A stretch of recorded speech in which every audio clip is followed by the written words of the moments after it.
And when I ran outside, there's like trees covering when I walk out right the door. So I'm trying to run past them so I can look up into the sky. And I heard this like a deep hum, like a bass kind of thing, like very bassy, like vroom, vroom, vroom. And I felt the pulsing in my body while I'm hearing the low bass hum kind of thing. And as soon as I passed where the tree cover is, I look up and I see this hexagon almost shaped craft, but it was like almost like a dark metal and had rounded edges, and the bottom there was a white perfectly square light fixture, and on the edges there were different color lights going all around it.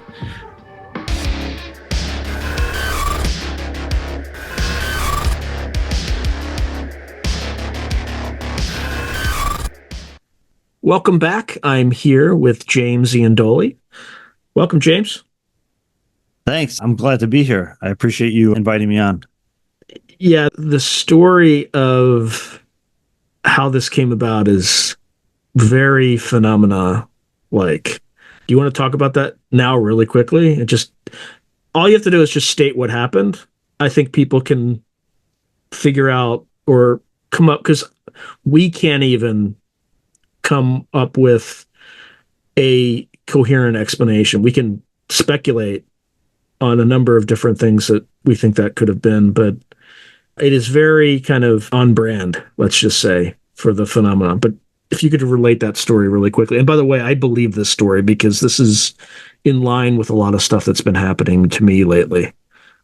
Yeah, and I want to start by saying, it's a little personal, and even I feel a little embarrassed to talk about it, to be honest, just because it's like when it happened, and after you DM me, and I'm like, wow, should I even tell this guy? So what happened was, and I just to add some context, in the last week I started adding some supplements in for better sleep, and one of the supplements is 5-HTP. And that's known to like increase the dream recall and the potential for lucid dreaming.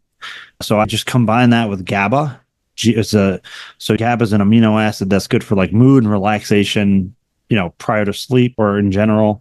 And then 5-HTP, like I think Joe Rogan has talked about it, and many other people. It's in his supplement and other supplements. And just really quick to interject, YouTube, this is a personal anecdote. We are not recommending these things for medical reasons. We are not doctors. This is just a personal anecdote that works for one person. All right, sorry, I had to say that because I've been flagged for medical misinformation. I'm sorry about that. Yeah, and I don't know if I'm not going to say that this is going to create any kind of reaction the same way it did for me, and I don't even know if that's the cause. But I just want to add this is only for you. Yeah. Okay. This is just for context. So I had been taking those for the last few days, and I had been remembering my dreams a little. I'm like, okay, wow, it actually does work for me. And so one day, it was and correlation does not imply causation. Yes. Your dream recall was correlated in your experience with these two supplements. Yeah. Which we are not selling on the show. Yet. No. Yeah, for sure. So what happened was I had this dream, and in the dream, I was just in a random house, right? It wasn't my house, but there was an interview rig set up, like a computer with a webcam. And I'm familiar with your show, but we've never talked ever, right? We've never had a conversation before. This is literally the first conversation we've had. I mean, we started an hour ago before we started recording, but that's literally the first time that we have ever spoken virtually, face to face. Right. So in the dream, I'm speaking to you, and we got into this. We're like, oh wait, I was like, oh wait, is this a video recorded or is this audio? This is just wackiness of the dream, and like there were just some random things. Like I was talking to you, but I was calling you Hazel because of your last name. That was like, and the dream, we were talking this interview, you were interviewing me, and the dream ended, and I woke up and I remembered the dream, and I was like, wow, that's really weird. But I again, I just got up and started getting my kids ready for school, and that was it, right? So later that evening, I received a DM for you to come on your show, and I was like, no way. Like I was like freaking out in not in a, kind of in a good sense, because I was like, what does that mean? Right. Like, I mean, I know all these subjects and I've had experiences before, but I was still amazed. Like, it wasn't even like, okay, it was last week or whatever. It was the exact day that later in the day that you DM'd me. Like, I woke up in that morning and remembered the dream. And then later in the same exact day, you had reached out to me to come on to the show. And so I took that as a sign, like, I have to do the show after that, for sure. When the United States and China clash, the world will never be the same, especially when forces beyond reality threaten to intervene. What if the United States went to war with the People's Republic of China? How would these rivals fight for supremacy on land, sea, air, and across the stochastic streams of time? What wonder weapons would be unleashed? What horrors would emerge from the irradiated sludge of the South China Sea? What heroes would rise and forever change the course of history? Tread into the deepest and darkest dimensions of the multiverse, gaze through a kaleidoscope of fractured realities, and bear witness to the disturbing visions of World War III from today's greatest minds in science fiction, fantasy, and horror. Weird World War, China. Available now from Baen Books at baen.com. Yeah, there's definitely good signs about, well, a lot of this stuff is, ever since I started covering the topic, these are the sort of synchronicities that happen to me a lot. Like when you told me, I'm like, yep, I'm not surprised. I'm not like this. It's odd, but it's not odd in the sense that stuff like this will, like, it just keeps happening to me. And it also happens with topics, right? Like there'll be a topic that I want to look into, and then somebody will recommend somebody. Right. And they'll make the introduction, and then the interview will happen, right? Without me having to lift a finger. And then sometimes I'll want to interview people, but it won't be the right time. And, you know, the interview will not happen for whatever reason. But then at the right time, I'll have the interview, right? A year later or something like that. Right. I can't explain why this is happening. We were talking prior to the show, you know, was it a precognitive dream? Maybe. Was it my intentions seeped through to James, which that's possible. I've kind of run some other experiments that I won't talk about with like visiting people in dreams, things like that. But I didn't consciously do that, but I was certainly thinking about reaching out in that time period. So this topic, for whatever reason, once you start to delve into it, whatever you're delving into, because the more work I do with this, the more I realize how ignorant I really am. The more signs you get, right? Like the 1111 sort of thing. I think I was interviewing a guest and we were talking about synchronicities, and I looked down at my iPhone and it's 1111. Yeah. Now, could it be attention bias in like that example? 100%. But a lot of the stuff that I have, everything is plausibly deniable on a individual basis. But when you take the collective summation of it, there's something to it.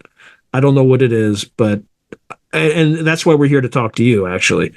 So to find out when you started kind of going down all these rabbit holes, and when you started having experiences. But before we even get there, just tell the audience about yourself, kind of like, just, you know, you're a normal guy. You're not like I'm a grifter out there trying to, like a huckster trying to make a buck and things like that. So just, you know, for the audience. Yeah, I'm quite literally like the epitome of a normal guy. I mean, I work more than full time. You know, like in the last 3 months, I've been working 60, 70 hours a week.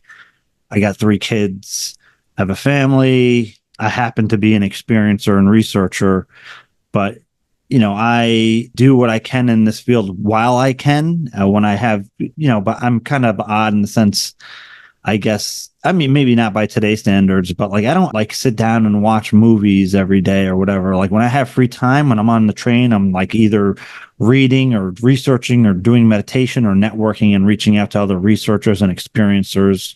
So, I mean, that's what I do because of experiences that I've had in the past, I've kind of been driven to participate in this way, right? Like I want to know. I've had experiences, right? And some kind of in your face experiences, but even more so, that's made me want to know the truth, right? Which I have come to some kind of reconciliation that I'm probably never going to fully understand everything. Maybe not until I have the complete transition to the next realm kind of thing, because I did have something akin to an NDE, and there are like these kind of revelation themes. Not saying that it's actual truth, actual reality, but at least the perception of such, right? So I got into all of this stuff very early on because I was having high strangeness experiences, which I think are, just like with what happened to us with the dream, and you reached out and all. I mean, that happened naturally. It was organic. To advertise on Through a Glass Darkly, email throughaglassdarkly@gmail.com. In a sense where there was no coordination between us that occurred. It happened in of itself in some sense, whether again, like the causation of whether it was precognitive on my end or intentional on your end or some kind of in between collective unconscious space that facilitated that. Or there was a third party entity involved, right? Yeah. We don't know that either. Like, correct. We can speculate all we want, but random chance, I suppose, maybe like a fifth of the percentage that, I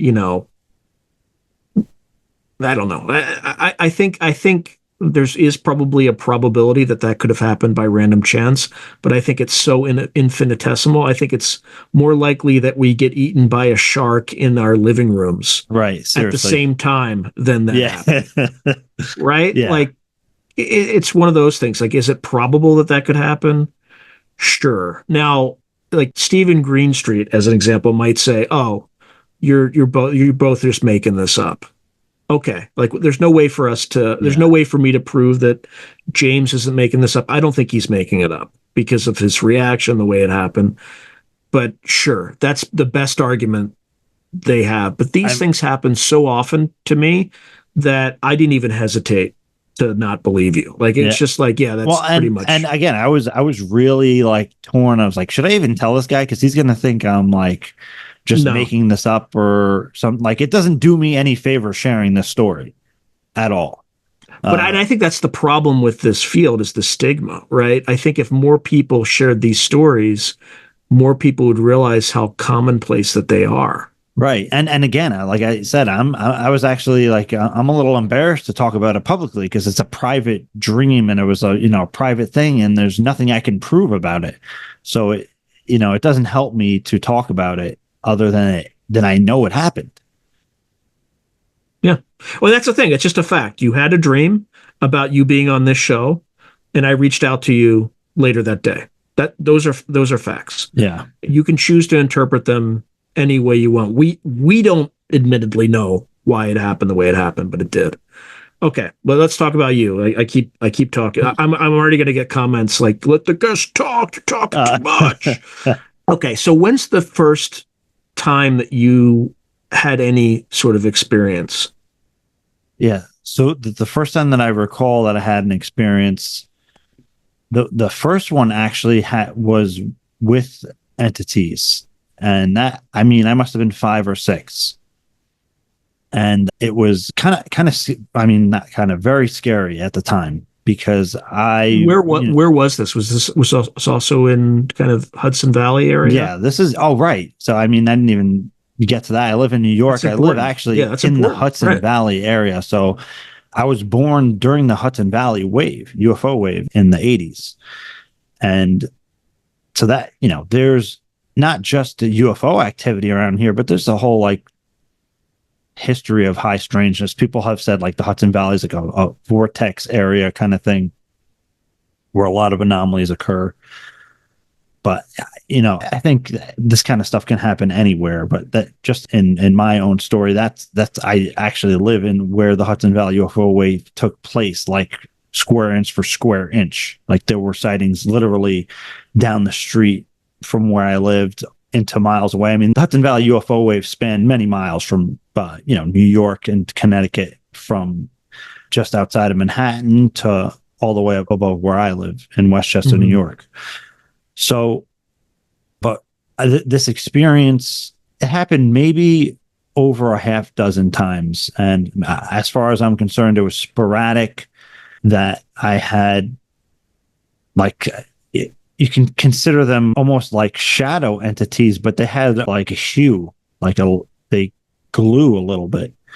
But the very first thing before I had even seen the entity, or as I heard like a voice in my head, but throughout my body. And as soon as that happened, and this is in the middle of the night, so I was sleeping and I woke up in the middle of the night and I heard almost like a whispering.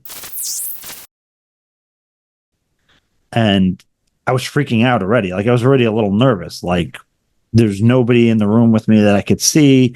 And then I heard the kind of whispering thing. And then I'm looking over and see this entity. And then the first thing I heard, like clearly, was he can see us. And as soon as I heard that, I began to pretty much panic. And that there was the entity and watching it. And it was like a shadow entity, but it had a very soft glow to it. And it was moving and like collapsed into an orb. And there were two other ones there, like two other orbs. And I literally covered myself up and I'm hearing like this whispering. Like if you ever saw the movie Knowing with Nicolas Cage, literally I don't know who made that movie or the producer or what, but that kind of whispering thing that the kids are hearing, the telepathic communication from the non-human intelligence, was exactly like that. And, I would just try to shut them out. And I literally pulled the blankets over me and was panicking until I would fall asleep. Did you get a vibe from these entities, positive or negative, or was it just voice independent of that, just terrified? I was so terrified that I like my natural defenses kicked in to block everything out, because even the voices, I was trying to like not hear the voices. And so the vibe I got was just, I was scared basically. So I think that was overriding anything else, because again, there was nothing threatening about it. The voices didn't sound malevolent. Nothing seemed forceful. Nothing seemed like it was trying to harm me at all. It was just for whatever reason I was aware of them. Male, female voices, indeterminate? If I had to say, I would say male, but it wasn't like predominantly male. But yeah, more leaning towards a male voice. Do you see eyes or just shadows? No, okay. No eyes. Just the kind of figure and the soft glow to it, and then the orb. And was the orb shadow-like too, or was it kind of color? No, it was identical to the entity and the soft glow it had, and it was dark, but it had a soft glow. Any color to the glow, or just like a whitish? It was very like light, and it was very soft. It wasn't like emitting light. It wasn't like an orb like you see like a typical orb. It was not bright like that at all. Okay, so this is the first time. This is around age 5.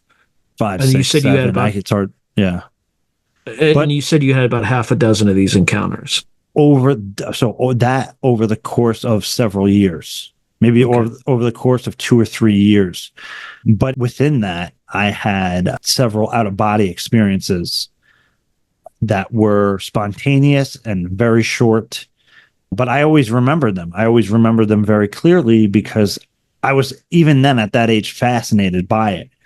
Mm-hmm. And like the one that I can recall was, I had a sleepover at a friend's house, and this is in first or second grade, and I was just falling asleep. And this is like what's really tricky about it. Like, I don't know at the point that I actually had fallen asleep, because while I'm perceiving it, the whole time it felt as if I was awake, right? So I was like, we were laying down, getting ready to go to bed. And as far as I'm concerned, like, my eyes were open and I'm just looking into the ceiling, like looking up. But then all of a sudden I'm rising above myself, above my body, and then I'm looking down at myself. And it wasn't until that point where I'm like, holy shit, that's me. And then boom, like, I'm back in my body. Just very non-consequential in a sense. But I mean, I was like, even then I was amazed. I'm like, what just happened? But I didn't think too much about it after that, where I was like, I mean, I was so young. I wasn't like, I'm going to go investigate this, right? Right. But because of those experiences, I was always open and interested in even UFOs, psychic phenomena. And, like, when I would go to my public library, they had some UFO books out because it's the Hudson Valley area. And I don't know if it was because of the time of the year, but for whatever reason, I was drawn to that section of the public library. And I remember even at a young age, this is a few years later, reading Night Siege by Philip and Brognall, but it was the last book co-authored by Dr. Jalen Hynek, and it was all about the Hudson Valley UFO wave. So even from a very early age, I was reading UFO research sparsely. I didn't have like an intense focus on it, but anything with like psychic phenomena, those kind of metaphysical topics from a young age even interested me. And, that was just kind of the beginning of, I guess you can say, how I got interested.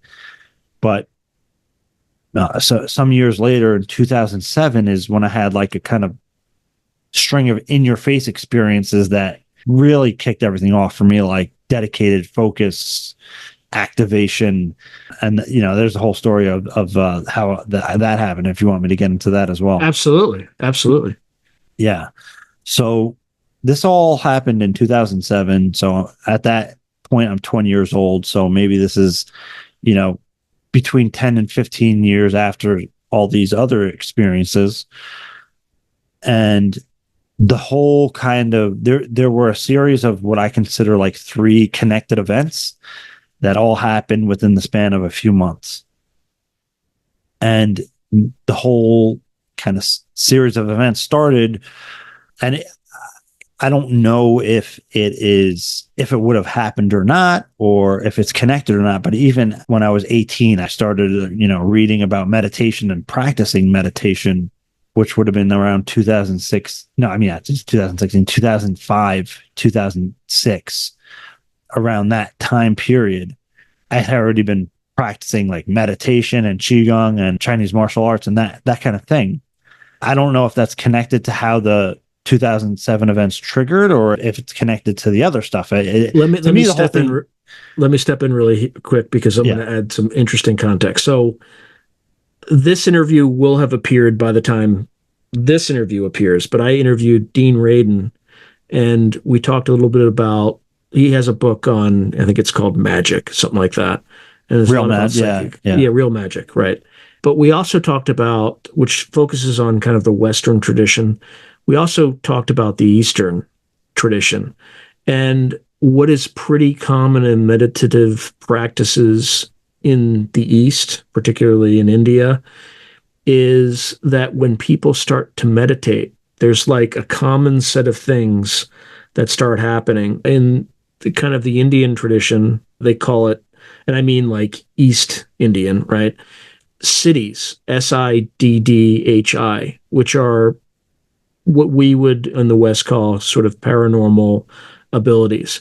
But it tends to start with synchronicities, precognition, clairvoyance, clairaudience, and then in ancient Sanskrit scripts, it goes all the way up to levitation, stuff like that, even though, as far as Dr. Radin has suggested, has never been demonstrated in a laboratory, at least the levitation thing. So I'm just going to add that context, not knowing what you're about to say. but a lot of times it starts with meditation, meditative practices. Yeah, and the kind of strange thing is I don't know I would have been into that kind of stuff if I hadn't had the earlier experiences too. So it's like I don't know where it begins and ends in that sense, because probably those experiences when I was younger percolated my interest into that kind of stuff and led me into eventually reading and practicing that kind of stuff. So in 2007, I'm working overnight shifts, and one morning, one of my coworkers, who is like kind of a super normal guy, not into anything kind of strange or even religious for that matter, very kind of like agnostic guy, out of nowhere, he said to me, "Hey, did you hear about the UFOs in Mexico?" And I said, "No, I haven't, because I didn't hear about any kind of recent story. It wasn't a thing in the news that I'm aware of." And I thought it was strange that he would say that, because it seemed out of character for him. We were talking about like, "Hey, how's your family? How's everything?" That kind of thing, or work scuttle kind of stuff. Just so that was a really out of left field question for him to ask me. So I thought it was really weird.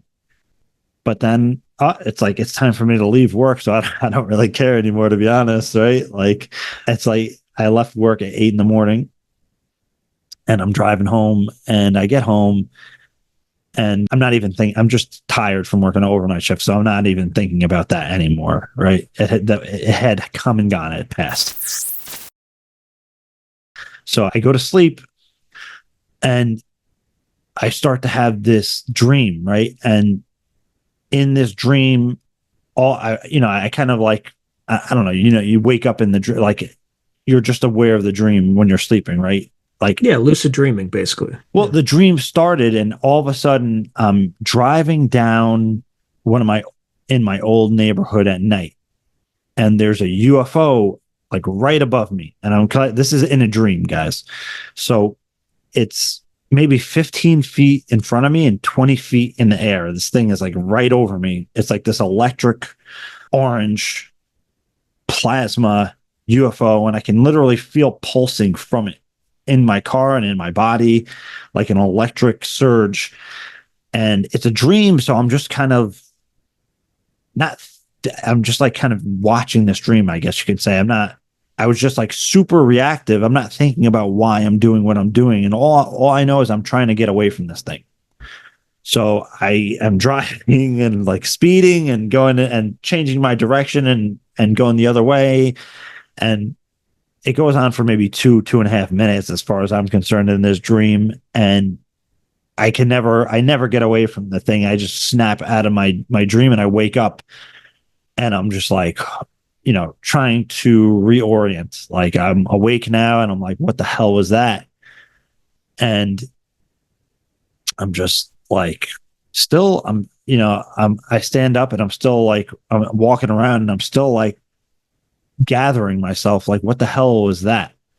And at this, I hadn't thought about what the guy said even at this point. Like I'm just still trying to wrap my head around this dream. And then one of my family members walks into the house, and the first thing they said to me was, "Hey, did you hear about the UFOs in Mexico?" And at this point, then everything kind of clicked. And I'm like, what the F is going on? Right. So I'm like, screw this. Like, I just need to get out of my house at this point. And just, there's this Chinese you place need down to the find road. out you need to find out about the UFOs in Mexico. That's like I wasn't even at that point. I was just like, screw Yeah. all this. I need to just like get into reality. Like, what is going on here? Like, I needed to ground. I was thinking like, I'm just going to go to this Chinese place down the street and get my favorite like chicken and broccoli with white rice and just like chill out for a second. Right. And I was hungry too. So I was, the whole sequence of events was like, even at that point was like alarming to me. So I'm just like, let me just go to this place and get the hell out of here, basically. So I get in my car and I start driving, and it's, I woke up in the afternoon because I had worked the overnight shift. It's around between 3 and 4 p.m. And it was probably early summer, late spring, early summer. And I get in my car. It's a very nice day out, clear blue sky. I start driving, and within 200 to 300 feet of driving, I am looking in the sky because it's right ahead of me, and I saw just a fireball right in the center of the sky. And as soon as I saw it, I thought, that's an effing UFO. And as soon as I thought that, it started to move. And I'm like freaking out at this point, right? Because I'm seeing this, what looks like a UFO in broad daylight. It was not like so high in the sky. It wasn't like out in the atmosphere. As far as I can tell, it was only like 1,500 to like 3,000 feet away. It was in maybe even lower, but like a close proximity thing. And I was trying to chase it basically. And it was just because, again, at first it was stationary. It wasn't until I thought something to it or thought like that's a freaking UFO that it started to move. So when it was moving, it was just like slowly moving through the sky. I've tried to describe it in different ways, but it was like almost like if you had a sun that was like this big. The reason I say sun is because there was like, it wasn't hurting my eyes, but there was like a living quality to it. James, I know exactly what you're talking about. Like, so I don't talk about this very often because I'm not even sure it happened.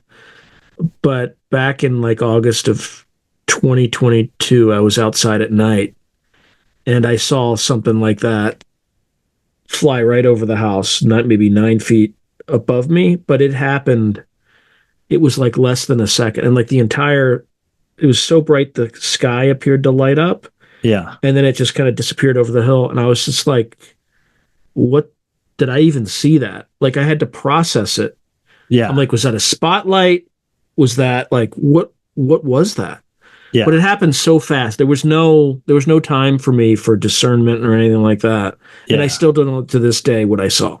Yeah. But yeah. But anyway, the way you describe it, like as like, it was like basketball size, like a sun, like a mini sun. Yeah. And I mean, I was staring at this thing. I was trying to chase it and it eventually got out of view. I don't know how long that lasted. It couldn't have been long because I turned onto that street. And by the time I had gotten to the traffic light, I still saw it and it was just going out over the horizon. But, there's trees there and stuff. So I could no longer see it. And then I went around to the other block and it got out of my sight. Did you get the sense that it was like a living plasma, something like that?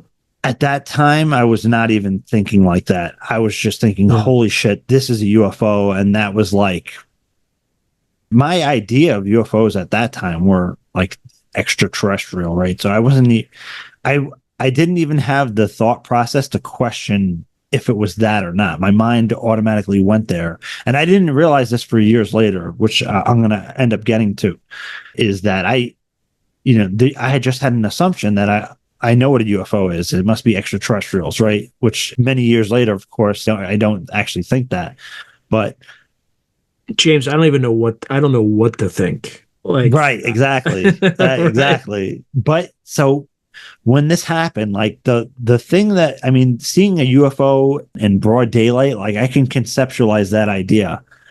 But the whole thing that was like paradigm shifting or earth shattering, ontological shock kind of aspect to it wasn't even like, oh, wow, there's a UFO and I saw it in broad daylight and maybe they're aliens or extraterrestrials, right? The thing that really messed with me was like, how the hell did this whole series of events occur? How is that even possible, right? It wasn't just that I saw a UFO in broad daylight. I had this person at work say this kind of random thing to me. I went home. I had this crazy ass dream. And then I wake up and then one of my family members says something to me about it. And then I go out and I see this UFO in broad daylight, right? Like trying to wrap my head around that whole process of like, how did that all happen was almost a much more kind of, I don't even know the word for it, incredible than actually seeing a UFO in broad daylight, right? But again, that was just the first event, right? So even at that point, like I was fascinated And I can't say that the event was negative or positive, but it had a positive effect on me, right? Like I was struck with wonder, awe, curiosity. So I don't know what the intention of the UFO was, but personally, it affected me in a positive way, right? Like I was only inspired almost, you can say, by that event. Because I thought it was incredible. It only made me more curious and amazed. So shortly after that, maybe a month or a month and a half, I had actually gotten to a car accident. And for whatever reason, I didn't even really notice this. I didn't put two and two together until a few years later, is that it happened like in the exact same spot. Right. So where I got into the car accident is the exact, like to the foot, pretty much same spot where I had seen the UFO in broad daylight. But so I was working overnight shifts and I was working 7 days a week a lot, just because that's just my natural attitude. I was always like somebody who worked a lot, still do. But again, I had worked the overnight shift and I came home and then I couldn't go to sleep. So I said, I'm going to go out somewhere. And I don't even remember where I was going. And I was driving and I fell asleep driving. And I got into this car accident, which facilitated what I call a trauma-induced out-of-body experience, which I'm going to explain here. But at the time, I thought this whole thing was a near-death experience. And I'm going to explain why, is because I don't even remember crashing really, because I had fallen asleep. I just remember seeing the road, and then all of a sudden I'm in this kind of, I don't want to call it an alternate reality, but it wasn't like the surrounding areas that I was actually in. I came face to face with this kind of light being, and I heard this incredible angelic orchestra, if I can say, like the tonalities and the frequencies, or I guess the harmonics, especially harmonics. It was just perfect, right? Like you could not fathom this kind of sound and heaven and quality in this kind of realm. It was just like completely perfectly harmonic. And while I'm hearing that kind of harmonic celestial orchestra thing, I have this entity in front of me, and it was like a kind of light being. It had like a head that was slightly elongated, and it had like a torso and arms and a body that tapered down. And I didn't see the feet, right? But it just tapered down to, I don't know if it even had feet or not, but that was kind of my visual perspective, even though I'm in this altered space of consciousness. And when I saw this entity, for some reason in my awareness, like I knew that it was somehow not separate from me. Right. It was, it felt as if it was me in some sense. Right. And I had a knowing of that. But then all of a sudden I guess it's hard to explain the sequence and how it happened, because it again is this kind of like altered consciousness effect. But then all of a sudden I am looking down at the accident from like a bird's eye view, and I see the ambulance and I see people, right, and the car and the whole thing. And I'm thinking in my mind, wow, so this is it, huh? Like I must be dead, right?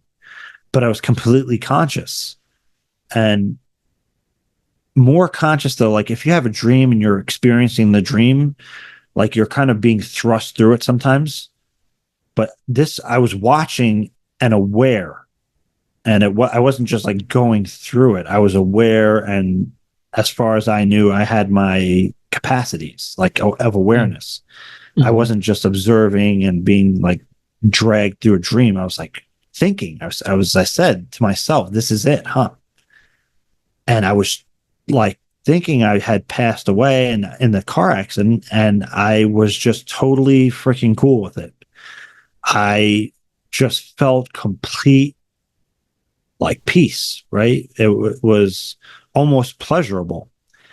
People use the term, and especially in like meditative communities, as equanimity. Like there's total calmness and tranquility, and I had like zero regrets, and I wasn't worrying about what was going to happen, or I was just totally cool with it. But somewhere in the transition of that whole kind of thing, because again, it went from these different like altered states, I had perceived time, present, past, and future simultaneously, like actually, in the sense where like it wasn't like a conceptual thought. Like I had in my awareness, I had experienced it, and that's why it's hard to explain how this thing happened with the light entity, and I had this time space perception thing, and then I had this thing where I'm looking down at the axe, and it's really hard to describe because of that aspect to it. And again, I didn't put this together until years after I had been thinking about these events, and actually I was explaining it to somebody. And then I realized the vantage point where I saw the UFO, like where I saw the UFO in the sky, that's exactly the point I was looking at the accident from. So, and I hadn't even put that together until years later. But the exact spot in the sky where I had seen the UFO is where I was looking down from. I mean, don't some people posit that orbs are souls? And if time is simultaneous, you may have seen yourself. Right. Yeah. I mean, I don't know. Right. I really have no idea, but we're just speculating. Right. Yeah. Speculating. So I mean, it just baffles me even more, because if I try to rationalize how any of that would make sense, it doesn't compute, basically. My brain will just go haywire trying to contemplate it, because there's so many, like, how does that even make sense, or how is it possible, or so I'm just going to say this because it's so strange, but when you were telling this part of the story, I kept seeing a 3-sided pyramid. Okay. Yeah. And as I think more about it, you can envision the orb being you, just from a higher perspective, at the tip of the pyramidion, right? Or whatever, at the tip of the pyramid. And then as you look down the pyramid, one corner of that pyramid was you in the past. Another point in that pyramid was you, your body, physical body in that event. And then I have no idea what the third corner would be, but that was the image that kept playing in my head. Maybe I'm just crazy. But maybe that's a framework from which you can view the way that, as a very crude model of reality. Yeah. And interesting enough, you bring up the pyramid. I don't think I've mentioned this before, or not often, because I don't like to say I do this type of meditation, I do this, because I want people to just follow their own path, right? I don't think there's any, like, if you do this practice, you're going to get this result, in the sense of like, this is the practice you want to do for metaphysical experiences. I don't subscribe to that necessarily. But, some of the practices that I was doing, I was doing what people would consider Kundalini or Kriya Yoga. I was doing Qigong, but, again, all this crazy stuff at a young age. But I was also doing Merkaba meditation, which is the two intertwined tetrahedrons. Mm-hmm. Again, and speaking of triangles or pyramids. But yeah, now that I could elaborate too, it's just the tip of it is kind of simultaneous time, where you can look down and see one corner's the past, one corner's the present, and the third corner's the future. Again, very crude, but I don't know why I had that image in my head, but it's just like it's like a crude framework, maybe. Yeah. But for some reason, when I had experienced the seeing past, present, and future as one kind of thing, for me, the kind of the perspective was spherical. I don't know how to, but it made sense in the experience, at least. But yeah, the whole thing about, in that whole experience, I don't know which is the I don't want to say craziest part, but I don't know which was the most profound part of that experience. The whole thing was life changing, right? The entire, like that experience, like I had talked about seeing the UFO in daylight and even that crazy synchronicity, high strangeness thing. And I'm about to talk about another experience which involved actual physical craft and telepathic lock on with entities and non-human intelligence. But which I'm going to get into that in a second. By the way, when you say sphere, I can explain that one too. If you spin that pyramid, right, it's going to create like a hemisphere. Yeah, right. Like Leonardo da Vinci's circle and a sphere kind of thing. Anyway, I didn't mean to interrupt, but I'm just trying to all this stuff. But that whole experience, like, just for kind of like context for people, you know, the whole high strangeness, crazy synchronicity thing was like one thing. Seeing the UFO in broad daylight's another thing. And the experience I'm about to describe with like an actual physical metal looking UFO kind of thing is a whole nother thing. But this experience that happened in the middle and between both of these experiences, I think like I would rate close encounters with UFOs and even contact with non-human intelligence. Maybe on this, if I had this huge like scale or chart, I would put that here. And I would say the kind of trauma-induced out-of-body experience, that whole thing is like all the way up here as far as how mind-blowing and how life-changing it was. I mean, for sure, I'm not trying to undermine how life-altering and changing encounters with non-human intelligence are, but this thing was just on a whole nother level. It, by far, not the same league. And I'm just rating that as somebody who's experienced both, right? So what happened? What happened when you were there in that realm? Again, it gets to this time space thing, and I had seen like what I can't say it's real, right? But what I had perceived as past, present, and future in different regards, even towards like the future event thing that I saw were like, oh, different cities kind of in the future kind of thing. But the one thing that really stuck out about that was that we humans were having interactions with non-human intelligence, like an open contact scenario kind of thing. Was this part of what you saw as part of within your lifetime, or was that just I don't even know. Future? I don't even know. I don't know. Because again, it's hard to kind of like judge it or even make sense of it, right? It's because the past stuff, you know, I saw like pyramids and all this stuff, so it didn't, you know, like the Egyptian pyramid stuff. So I wasn't around for that, but there is an experience I haven't shared yet. I don't think I've shared it yet publicly because the opportunity never came up that did involve kind of like an open contact scenario while I was alive. Let's go there. Let's go there. Well, actually, why don't we save that for the next episode? Okay. Yeah. But for because this series of events, right? Like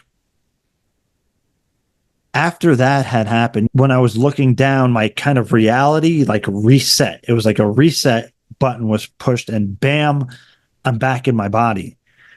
And I'm like, holy crap, I'm alive, right? And I'm in the ambulance.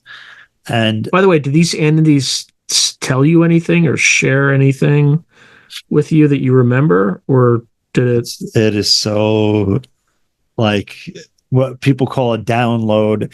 It wasn't even like I was told it. It was like it was integrated into my being. Okay. So I quite literally, in some sense, I can say like I was transformed during or after this event.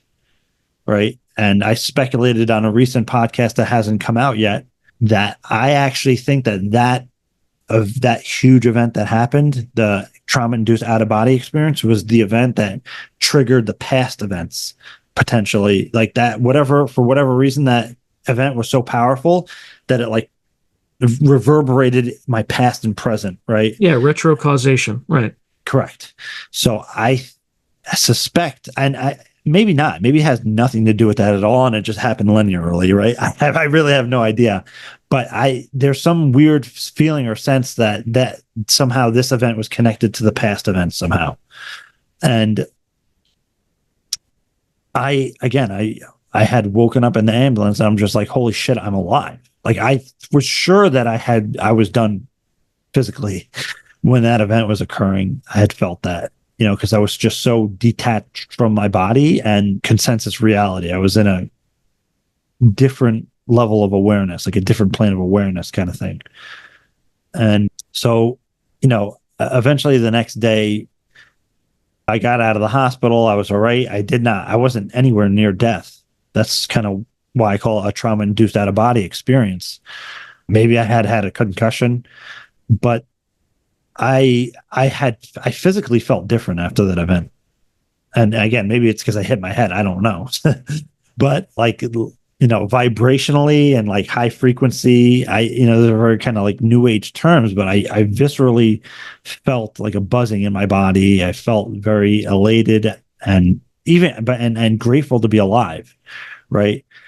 I don't like to say it like this, and because it's going to rub people the wrong way, but it was kind of like a religious experience, right? Like a spiritual experience, a metaphysical experience, like a highly transformative one that was so transformative that it affected me on a physical level. Like to the bottom of my core, this event affected me. Again, much, much more than the UFO sighting in broad daylight and even that high strains of synchronicity. So later on that night, I'm just in my room and I'm just grateful to be alive, like literally thinking like, wow, it's such a miracle to even exist, right? And be able to experience life. Again, I was really just grateful that I was alive after all that, because I could have easily not been. So while it's nighttime now, and at maybe like 8 or 9 p.m. at night, and this is the day after that accident, and all of a sudden I got like what I call a telepathic lock on, and I heard a voice say, come outside. But as soon as I heard the voice, I had like a vision overlay, right? Like I don't know, that's why I call it telepathic lock on, because even the voice, like I didn't just hear, like audibly hear it, I felt it throughout my body. Like, you get like, I say a shiver up your spine, but like an electrical impulse, almost like a Kundalini effect. Like the moment that I had this connection with these non-human intelligences or entities, I had felt this kind of like awakening in my body, like again, a Kundalini, like electricity and bliss and sensation. And like, it sounds really corny, but I felt like this immense, like caring and compassion and love and care kind of thing, right? It was very positive feeling. And I had seen these two entities, a male and a female, that looked like typical Nordics. And where did you see them? Oh, in the overlay. It was an overlay. It's really hard to describe because my eyes were open, but they were like clearly in my perception. And I knew what was going to happen. I mean, you can call it a download or something, but the way that there was like communication it wasn't through like words. It was like a knowing and a feeling.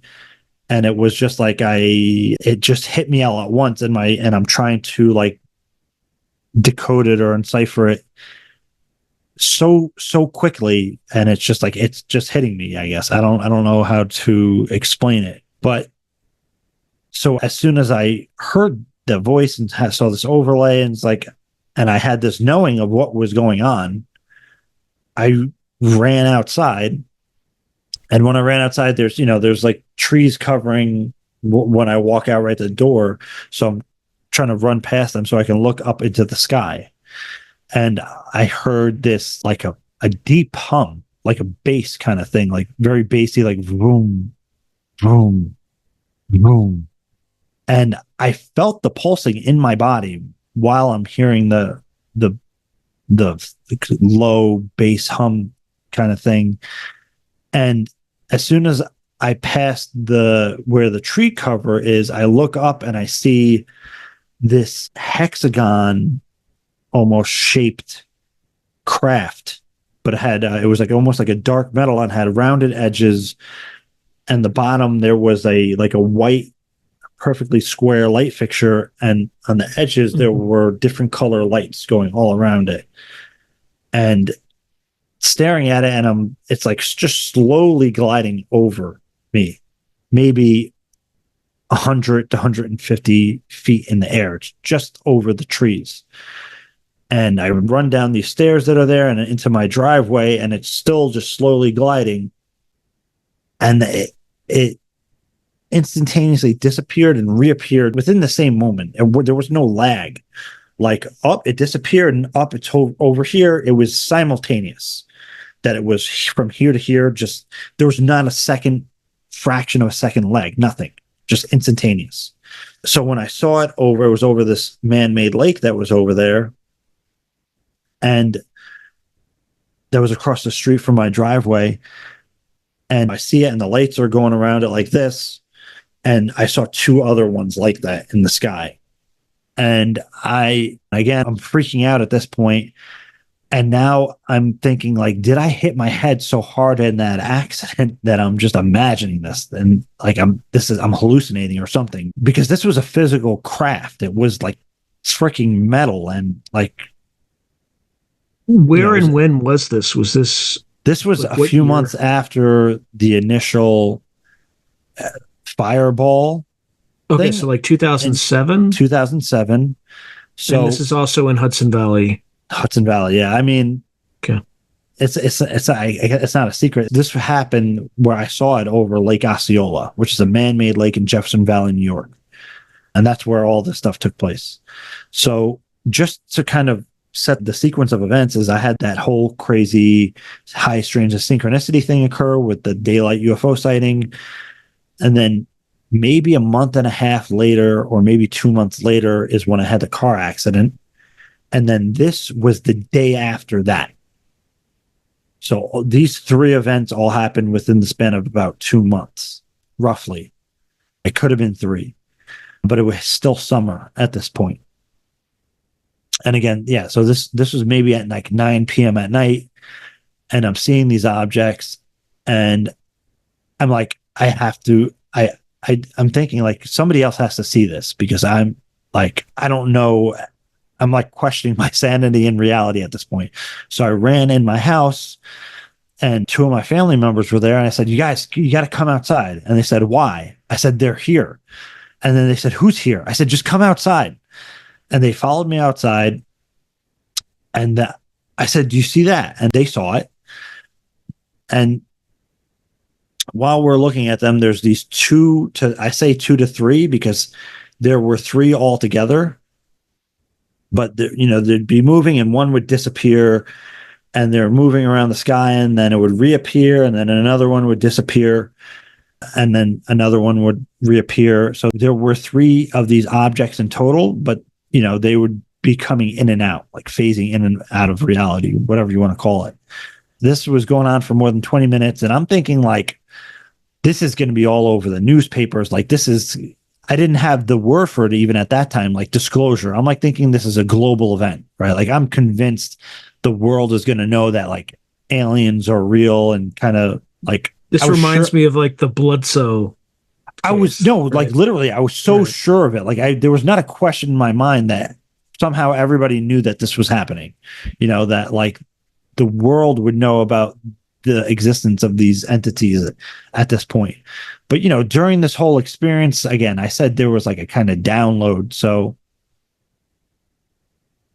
I like to kind of preface this and say, I don't know if this was like a wrong interpretation by me, if I'm interpreting their message wrong, if they're deceiving me, or if my mind just fabricated this whole thing to make sense of everything. I really do not know.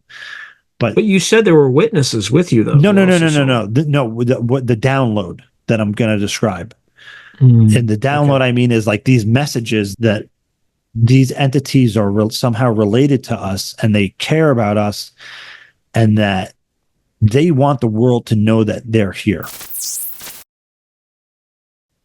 Like this, I received all these kind of like download, I call them impressions, that at the time I didn't question it at all. Like as when it was happening to me, it was a matter of fact that this communication was 100% actually what these entities were trying to communicate. But over time, I've tried to, contemplate it and say, wait a second, am I just interpreting their message wrong because I'm just basing it on what I feel, or was it actually their communication, or was this whole thing some kind of manipulation of theirs, and they're making me feel this way and they're making me receive this as their message when that's not the truth? I really don't know. And I'm like, I still, every time I think about it, I try not to let it bother me because it could, I mean, again, I think about it all the time for years, right? So many things. Like, why did this even happen to me? What is going on? Is it true? Is what they're saying true? And because this whole event, this whole series of events brought me to where I am today, right? It went from like, okay, I had experiences when I was young, and because of that, I had an open mind and I was interested, into now, after these events, I'm all in, right? Like, this is a life mission for me to, number one, try to figure this out. Number two, try to let people know that there's a reality to this stuff, whether it be non-human intelligence, psychic phenomena, the whole kind of greater picture, what Dr. John Mack would have called the passport to the cosmos kind of thing. Like, we're in a much greater universe and reality than we even know, and we're just holding ourselves back because of our bull crap, our bullshit, basically. When we're part of something much greater, and we are much greater ourselves, we're all in tune with this whole thing, but our perception and filters and biases hold us back so much from what we really are. And I mean, that, again, that's a whole nother thing, but so my family members saw all this, and there are events after that had happened that my family saw as well. But those events actually were like CE5 in the sense where those were encounters that I invited. Of course, make no mistake about it, the phenomenon and the non-human intelligence are in some way, like, they're running the show, right? They don't have to participate. If I'm putting some kind of signal out, they can just ignore it or whatever. But they do choose to interact in certain circumstances. And I had other events after this that happened that my family had also witnessed. So, I'm very grateful that I had witnesses to several events, several different family members and a friend and friends, if you include a lot of the other stuff that happened later on. But I was very involved at that point. I was like, there's no going back, basically. I mean, even the stuff when I was younger, I guess there's kind of no going back, because once you've seen it, you can't unsee it, kind of thing. But this was just so in your face, and it felt so directed to me by whatever intelligence or whatever thing was going on. It was very direct. It was very kind of in your face. It was very real. And there was no escaping it in a sense, where whatever happened, there's no way for me to avoid any of that, basically. But at that point, again, it became something of a life mission for me. And that's why I do everything that I do. And there's a lot of different ways that I can go from there, but I've been talking a lot, so I'll revert it back to you to lead the conversation. But that is how I ended up here. Okay, I think that's actually a perfect place to stop for this particular episode, and then we can just start with kind of the next incident that happened and work our way to the download that you had regarding the contact while you're still on the. And I think the audience will be very curious as to. Well, let me just tease them with something. Did you get a sense of when that might be? That kind of open contact thing? Yeah, I mean, we don't know if the download's true or whatever, right. But and this is just yes or no, because we can get into the details later. There was nothing for me to describe as far as a timeline other than that I was experiencing, I kind of have to explain it, but there was no sense of like it was this date kind of thing. Did you get a sense of your relative age, or it just kind of ageless? You couldn't really tell? mean, I didn't feel like I was old, so it wouldn't have been too far in the future. Okay, that's what I'm trying to get at. Yeah. But at the same time, even the download, and it's something that many experiencers have had, that I came to find out, after years of interacting with different experiencers and the CE5 community and that whole thing. But so do you want me to describe that experience thing about the open contact? Yeah, in the next episode. Okay, for sure. All right. Any final words at this point, kind of halfway through the journey, to the audience that you want to... If it's halfway, I'm going to have to say, just stay tuned. Okay. All right. Thank you, James. It was an absolute pleasure. Sure thing.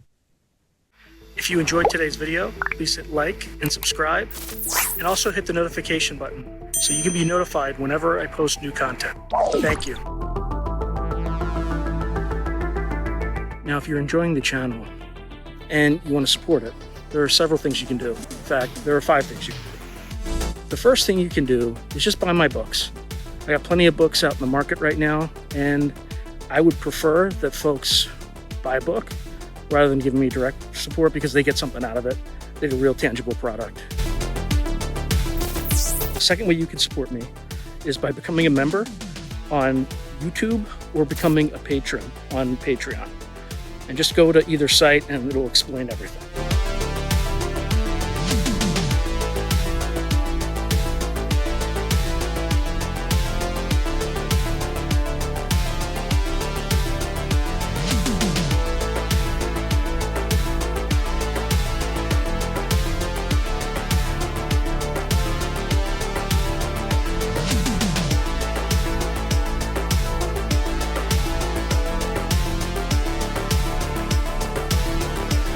The third way you can support the channel is by checking out my merch site,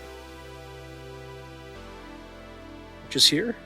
There's plenty of stuff that you can get to support the channel. And I'd appreciate that you have it and can wear it.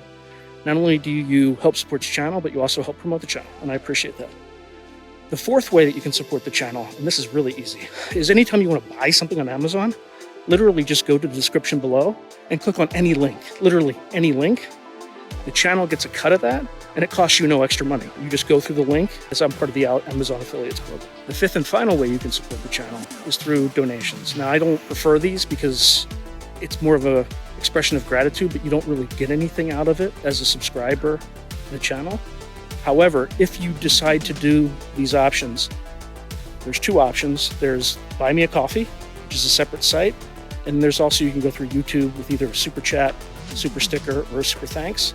Again, I prefer Buy Me a Coffee because that organization takes less money than Amazon does. But either way, I appreciate any support you are willing to give the channel.